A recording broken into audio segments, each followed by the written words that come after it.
Doctor साहबा, दूसरे पारे में से मेरा आखिरी सवाल आपसे ये है कि रोज़ा कब फ़र्ज़ किया गया? और आप ये बताइए कि रमज़ान और कुरान के दरमियान क्या रिश्ता है?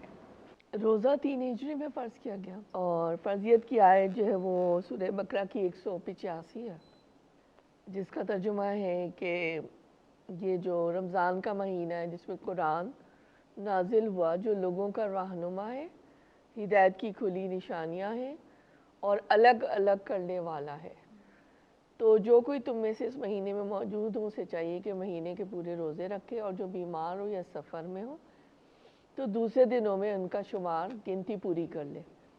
तो खुदा तुम्हारे हक़ में आसानी चाहता है और सख्ती नहीं चाहता, और ये हुक्म इसलिए दिया गया है तुम रोज़ों का शुमार पूरा कर लो और इस एहसान के बदले कि खुदा ने तुमको हिदायत बख्शी है, तुम इसको बुजुर्गी से याद करो और उसका शुक्र अदा करो। तो रमज़ान में कुरान नाजिल हुआ, रमज़ान में ही रोज़े भी फ़र्ज़ कर दिए गए ताकि कुरान के तर्जुमा, तफसीर, फ़हम, क़यामुल लैल, इन सब के हवालों से कुरान से भी ताल्लुक़ मज़बूत होता है। और रोज़ा जो है उसमें भी बहुत सारी ऐसी ज़रूरियात या ऐसी जो ज़िंदगी के मामूलात होते हैं जो कि आम ज़िंदगी में जो है वो हलाल है, लेकिन वैसे वो हराम कर दिए जाते हैं। तो इस तरह से इन दोनों का कॉम्बिनेशन बनाकर कुरान और रोज़ा ये कुरानी हिदायत पर अमल करने के लिए आसानी भी पैदा करता है, प्रैक्टिस भी करवाता है हर साल।